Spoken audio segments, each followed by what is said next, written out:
Good day buddies, I hope you are always fine out there.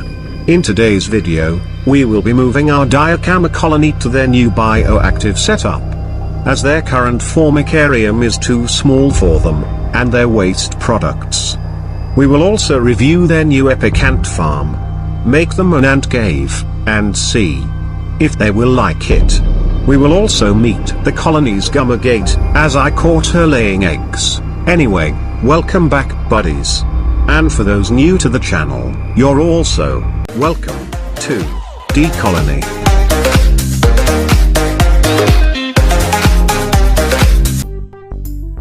The ant farms is inside this box, so let me just unbox it for a second. I bought the two variations available, and looks like we can customize it to stack like this.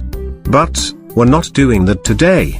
The seller says they use grade A acrylics in this ant farms, which I believe is true. Cause I also use this brand on my builds. The dimensions indicated on the products are exact, which is great. Anyway, let's remove the protective covers first.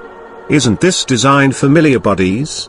I built an ant farm like this in one of our previous video with sandwich type nest, but they just fixed the spacer in place on their version. The lid's design is the same with mine without the magnets. This flippable cover is very useful, especially if you need to replace the old and worn out barrier. We just need to apply new barrier on top, then just flip it in seconds. If you're housing escape artist species like fire ants, who can deliver a great escape at any given time, you can greatly benefit with this lid type. As barrier reapplications made easier, I will show you how easy to make that job done later on this video. This ant farm is also suitable for small ant species.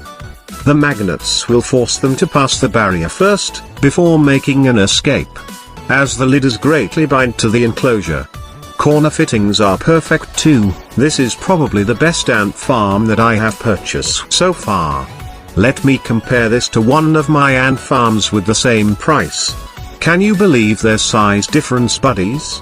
My ant colony will surely enjoy that extra space. Anyway, our DColonyyt are doing great. Look at those cocoons. An evidence of new batch of workers arrived these past month. And these ant farm is too small for them already. So I decided to get them a bigger formicarium. We will use the other one for this colony, as this one has an open concept, which we can make the landscape we want without limits. I will also make a foamcrete cave. This will serve as an experiment, as I plan to make a DIY foamcrete nest soon. For the mixture, I'm using 1 part cement, and 8 parts fine perlite. I will give more details about foamcrete soon, once we do the DIY full foamcrete nest.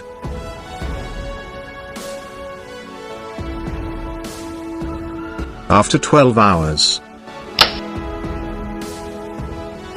This was super light as expected. We can now remove the paper rolls.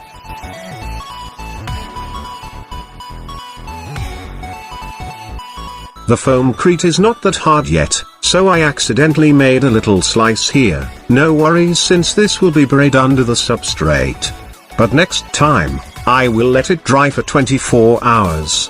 I made 2 entrances to the cave which the ants will access through digging. And I forgot to mention earlier that the ant farm I bought got freebies of 2 liquid feeders. Maybe because I bought 2?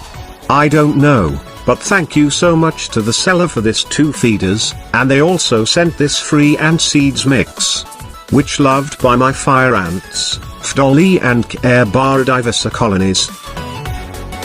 Anyway, here's the final look of our foamcrete ant cave. I also glued stones together, to make this rock formation. This will also serve as their feeding platform. And I use extra stones at the back to hold the structure, and make it more sturdy. We can now start doing the land escape.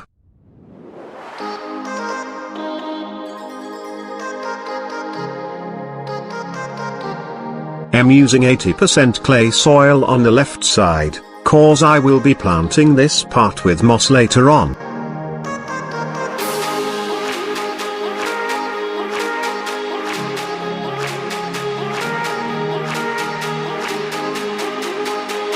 For the right side vegetation, I'm planting turtle vines and some wandering dew, which I rooted in water few days ago.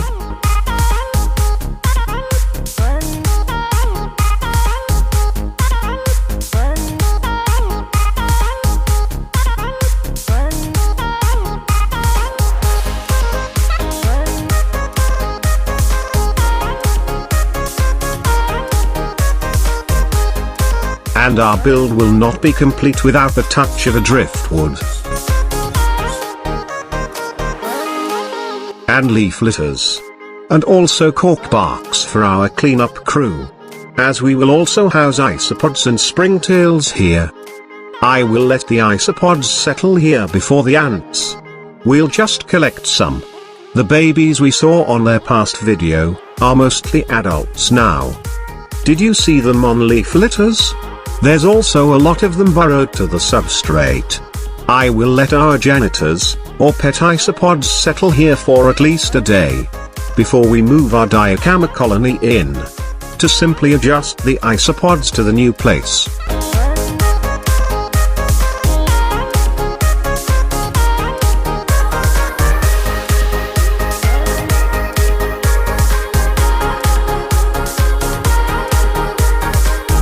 Let's take a look at the back of our new ant farm. Do you think the colony will choose to stay on the cave, or on the soil buddies? Comment down below if you wanna bet.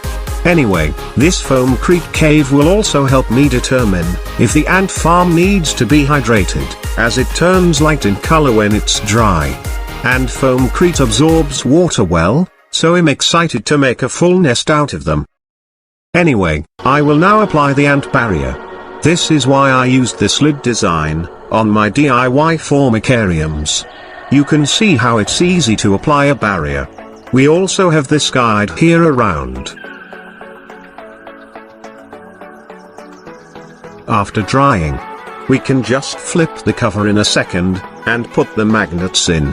Reapplication of ant barriers are also easy when needed, as we just need to clean the top.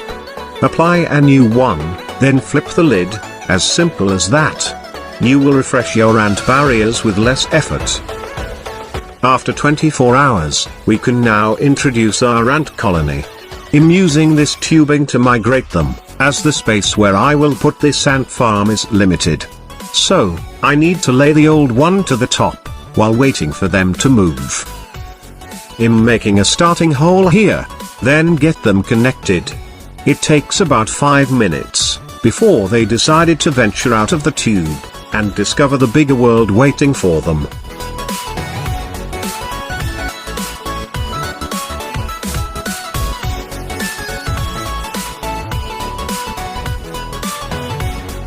After about 10 minutes of exploring their newly found home, project excavation started.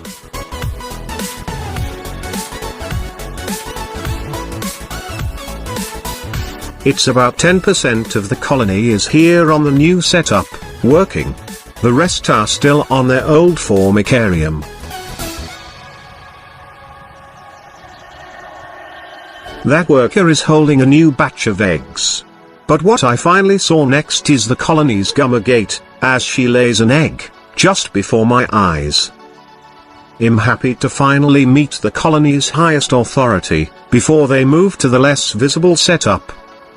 This workers looks like they want to add the new egg to their clusters, but the gummagate hold the eggs for the next few hours. Going back to the outside world. Aside from the starting hole we've given them, the workers also started their own here, not too far from the one we made for them. And look who decided to visit the busy workers.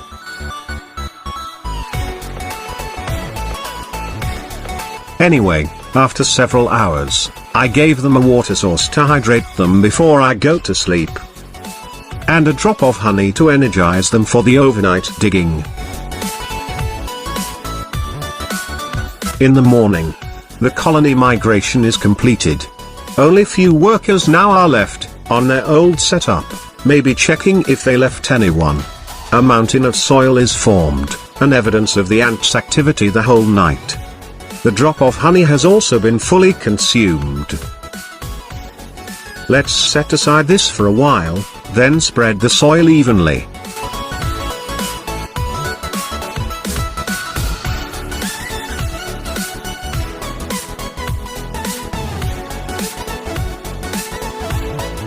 Return the cork barks and stone. The leaf litters are now covered, but that's okay, the isopods can burrow to access them. We'll just add more dried leaves later on, for more natural look. They really made 2 entrances to the nest. Some of the workers now are foraging.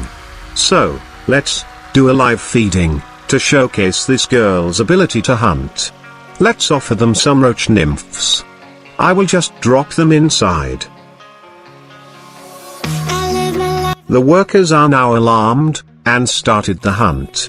The roaches are more agile than the diacamas, and that will give the workers a hard time to make the job done.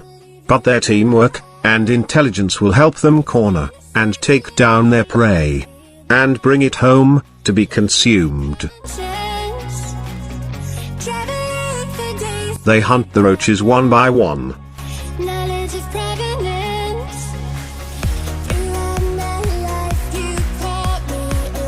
And some of them tries to hide on the driftwood and vegetation. But still not safe to us skilled hunters.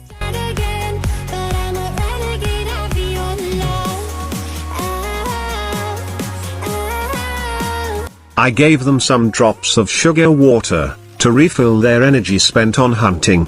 Some drop of sweet is enough for the colony today. Let's check the tunnels made by the workers. Cause I have seen this visible chambers on the side earlier. And how about the cave we made for them? Let's check on it as well. And they find the way to the cave real quick, buddies. It's a joy to watch that they prefer nesting on the foamcrete cave we made for them. And choose it over the soil, which is their typical home in the wild. Does it mean the foamcrete is more ideal home than the substrate? Whatever the case, stay tuned as I will make more DIYs using foamcrete soon. Meanwhile, the hunt for the remaining roaches outside continues. Been on the streets a few months. I'm trying to pick myself up. Let's also add some springtails to the setup. This was harvested from one of my bioactive ant farms. This springtails will team up with the isopods to keep this enclosure clean. With their presence, I only need to do minimal cleaning maintenance, or no cleaning at all. That's the best benefit of having a bioactive setup, buddies. I think it's the best ant farm I have reviewed so far. And I like it a lot. If I could just return, or swap all my other purchases in the past, I would.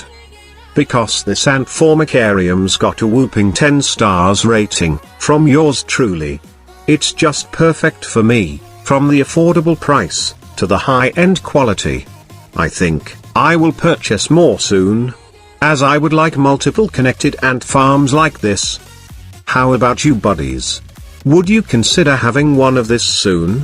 Whatever the case, you can always share your thoughts on the comments. Anyway, the link of the product is on the description below.